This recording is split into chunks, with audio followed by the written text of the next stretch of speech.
Hi guys, thank you for watching my channel. Today we're going to start doing a series on moon through the signs. I just decided to kind of mix things up and try something a little bit newer. These are going to be a little quicker videos, but I hope that they are fun and informative for you. So starting off, I would like to talk about the moon. What is the moon? Our moon is how we react emotionally. It is our subconscious feelings. It is how we find happiness and joy. It is also where we are sensitive. It's where we are subjective because it has to do with our feelings and our deeper emotions. The moon is our impressionability. It fertilizes the imagination, and it's how we find fulfillment in life. It's our ability to respond emotionally to other people. It's how we nurture and how we are in turn nurtured, or how we would like to be nurtured.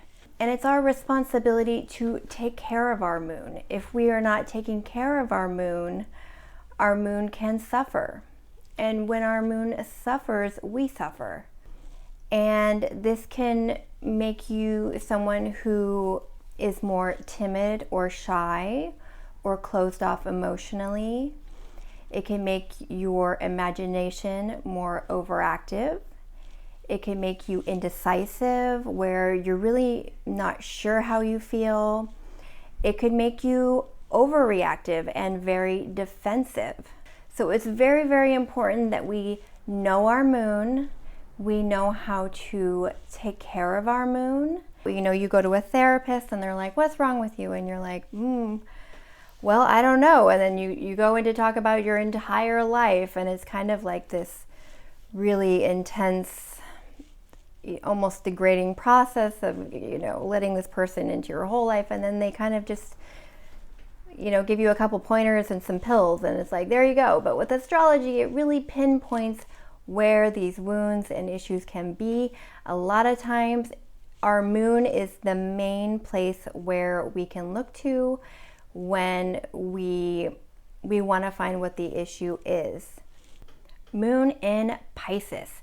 You are someone who is extremely sensitive, and for a good reason. You are someone who is very much naturally connected to the psychic as well as spiritual realms and energies. You really have the heart of a spiritual warrior. And this makes you react to everything sensitively and compassionately and empathetically and vulnerably.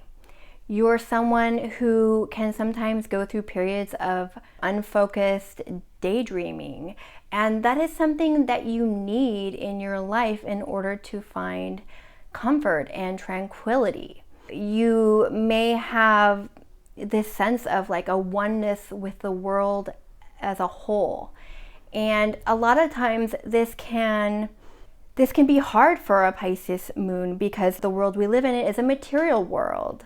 This is a world where people want you to show what you've done and be very realistic and rational and practical, where on the surface, externally, all those things are praised for. And a lot of us are not taught to cherish what is within us, this boundless self, this all-loving, unconditional, divine unknownness of this boundless self that we all have as well, which is a huge part of who we are. We are not taught to value that as much as these other external things. But Pisces moon, you have to know to value this within you and protect it with your heart and soul. You have to protect your sensitivity. You are a spiritual warrior, and you need to know your strength, and you need to protect it. You need a lot of time alone.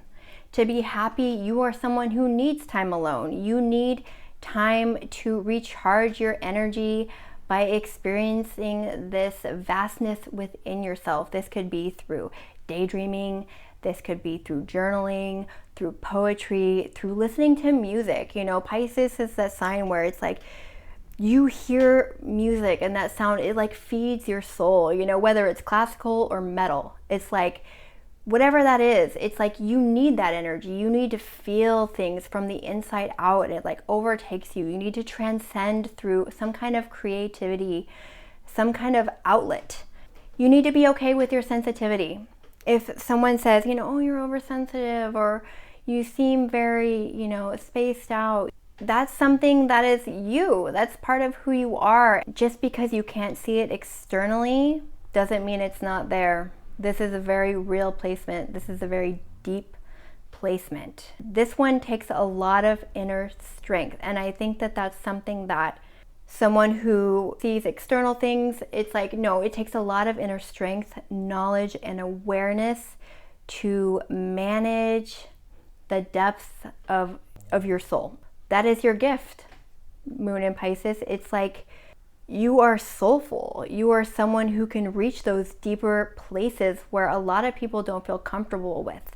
But you cannot let the external world or people in your life tell you, because it's not external or because they can't see it, that that isn't there, or that you aren't dealing with energies on a constant basis all the time. You need to embrace this and to empower yourself with this knowledge, and empower yourself with that through meditation, through connecting consciously with your spiritual higher power on a daily basis. This is very, very important for your happiness, and to nurture your moon, as well as surrounding yourself by other sensitive people, other sensitive, spiritual, creative people. This is very important for you to find your community and to nourish that within you, because otherwise you can become too passive. You let other people take charge, because sometimes with Pisces, which is ruled by Neptune, it's like you don't have boundaries, and you may be confused, and you've been told your whole life that you don't really know who you are, and that's like a weakness, that's a weakness. It's like, no, you know, you just haven't been given the right teachings and guided in the right way to value that your sensitivities and that spirituality within you. So you want to look for that, because otherwise you can become overly spacey, passive, and you could fall into addiction. If you're not taking care of your moon, you might look for escapism outside of yourself through some kind of drug or escapism that is unhealthy. So you really want to look out for that. And Pisces moon, I have a Stephen Forrest quote for you. This is your evolutionary goal with this placement. He says, I can live my outward life competently, but nothing will stand between me and what I know is of ultimate centrality. And that is what I will take with me when I leave this world. My soul has priority over everything else. That is my interpretation of this placement. I hope that this video was helpful for you. Please feel free to comment below and tell me your personal experiences. And I look forward to being back on here soon. Thank you so much, guys. Bye.